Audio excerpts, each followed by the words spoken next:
Mendagri Tito Karnavian buka suara terkait Bupati Aceh Tengah yang tak mampu menangani banjir dan longsor yang melandanya. Ia menilai ketidakmampuan para bupati menangani darurat bencana adalah hal yang wajar, salah satunya karena akses jalan yang tertutup.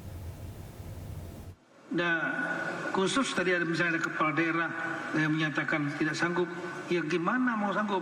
Ini teman-teman wartawan tolonglah datang ke lokasi dan melihat sendiri. Ya. Contohnya Takengon, itu yang Aceh Tengah menyampaikan bahwa dia tidak mampu menangani kan. Ya memang nggak mungkin mampu, nggak akan mungkin. Karena apa? Karena dia sendiri tertutup.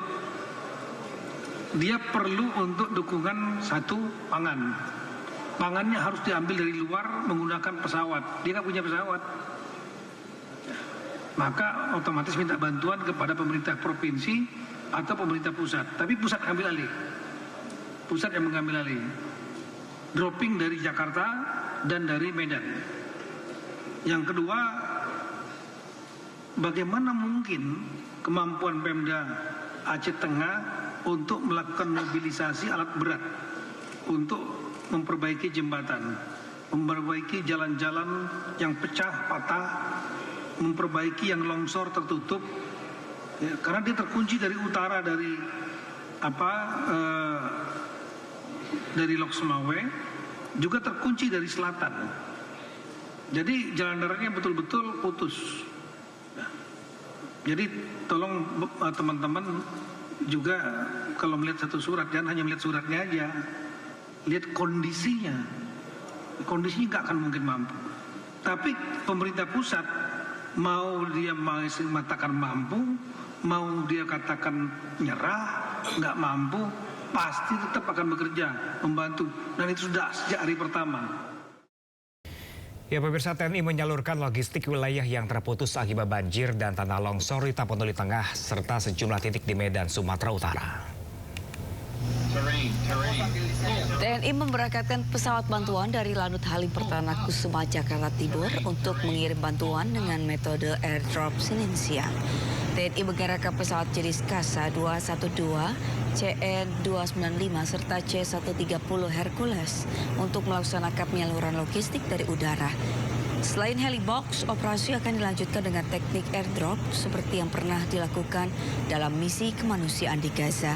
Bantuan sebanyak 4,2 ton terdiri atas paket sembako, obat-obatan dari Puskes TNI, mie instan, dan berbagai perlengkapan untuk kebutuhan pengungsi.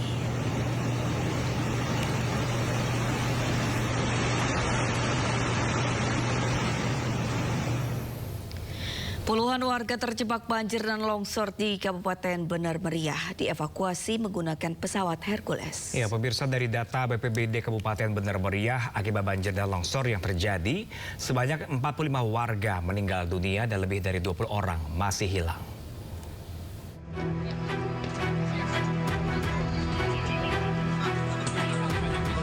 Menteri Koordinator Bidang Infrastruktur Agus Harimurti Yudhoyono mengevakuasi 80 warga yang terjebak banjir dan longsor di Kabupaten Benar Meriah dengan pesawat Hercules melalui Bandara Rembele menuju Bandara Lanut Suwondo di Medan, Sumatera Utara.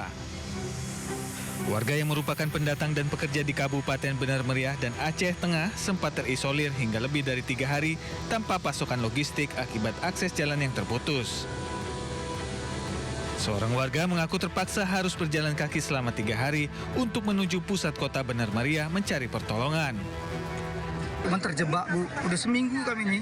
Karena nggak ada bantuan yang datang, jadi jalan aja, Pak, ya? Bukan karena nggak ada bantuan, memang nggak bisa mereka tembus. Karena jalannya pada putus, Bu. Nggak bisa kita salahkan. Jadi ini udah 2 hari jalannya? 2 hari 3 malam, Pak. Jam 11 malam baru berhenti tanpa makan. Hingga saat ini dari data BPBD Kabupaten Benar Meriah, akibat banjir dan longsor, sebanyak 45 warga meninggal dunia dan lebih dari 20 orang masih hilang. Dari Kabupaten Benar Meriah, Aceh, Muhammad Alfi, iNews melaporkan. Menteri Keuangan Purbaya Yudi Sadeo menyatakan siap mengeluarkan dana darurat untuk penanganan banjir bandang dan tanah longsor di Sumatera jika diinstruksikan. BNPB masih ada sekian 500 miliar lebih di BNPB yang siap. Terus kalau nanti butuh dana tambahan, kita siap juga menambah dan sudah ada di anggarannya. Nah, Nanti tergantung permintaan BNPB. Kan Anda tahu saya kaya. Tapi uangnya cukup. Biasa seorang pemotor terkapar kritis usai terlibat tabrakan dengan sebuah pickup di Kabupaten Tangerang, Banten. Ya, kecelakaan terjadi usai pemotor gagal menyalip kendaraan.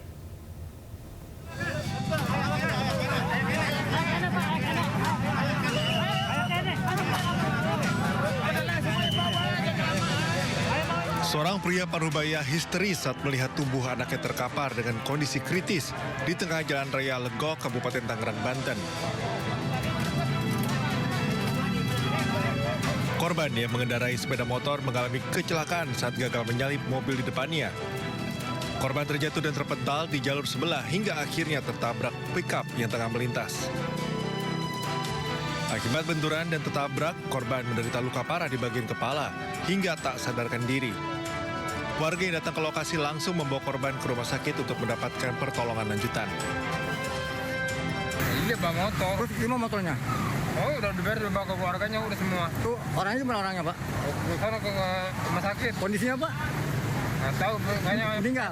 Pecah? Iya. Korban langsung dibawa ke Rumah Sakit Umum Daerah Tangerang untuk diberikan pertolongan. Sementara sopir pickup dibawa ke Polsek Legok untuk diperiksa dan diberi keterangan lebih lanjut. Dari Kabupaten Tangerang, Banten, Aimarani, iNews melaporkan.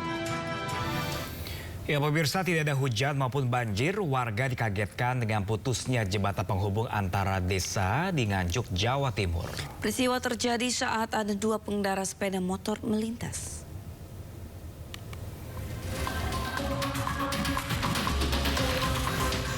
Putusnya jembatan penghubung antar desa sepanjang 60 meter ini bukan karena derasnya hujan maupun banjir. Jembatan penghubung ini menjadi akses utama masyarakat untuk bekerja, sekolah, hingga aktivitas ekonomi. Jembatan ini tiba-tiba saja patah di bagian tengah hingga ambruknya jembatan di Desa Kedungdowo, Kecamatan Nganjuk, Kabupaten Nganjuk, Jawa Timur. Bahkan dua orang pengendara motor yang sedang melintas terjatuh ke sungai. Beruntungnya pengendara motor tersebut selamat. Warga bergegas turun dan mengevakuasi motor ke seberang sungai. Menurut warga, putusnya jembatan yang membentang di atas sungai Widas sepanjang 60 meter ini terjadi karena adanya beberapa tiang yang telah hilang sejak tahun 2024 lalu. Dari 8 tiang jembatan, yang tersisa hanya 2 tiang saja. Ironisnya, meski sudah dilaporkan, belum ada penanganan dari dinas terkait. Bahkan peristiwa jembatan di Desa Kedungdowo ini putus menurut warga sudah terjadi untuk kedua kalinya. Tahun lalu badan jembatan yang putus berada di sisi utara dan sekarang yang putus di sisi selatan. Sudah pernah putus tapi yang bagian selatan sudah diperbaiki. Kemudian tahun 2024 ada laporan dari warga yang isinya yaitu terkait tentang putusnya tiang. Dari 8 buah itu yang 6 itu sudah putus dan kita sudah menindaklanjuti ke pemerintah kabupaten. Jembatan Desa Kedungdowo ini merupakan akses yang cukup penting untuk menghubungkan warga Kecamatan Rejoso dan Desa Kedungdowo menuju ke Kota Nganjuk. Tanpa jembatan ini warga harus memutar dengan jarak yang lebih jauh, sekitar 5 km. Warga berharap pemerintah segera memperbaiki jembatan yang putus. Dari Nganjuk, Jawa Timur, Mukhtar Bagus, iNews melaporkan.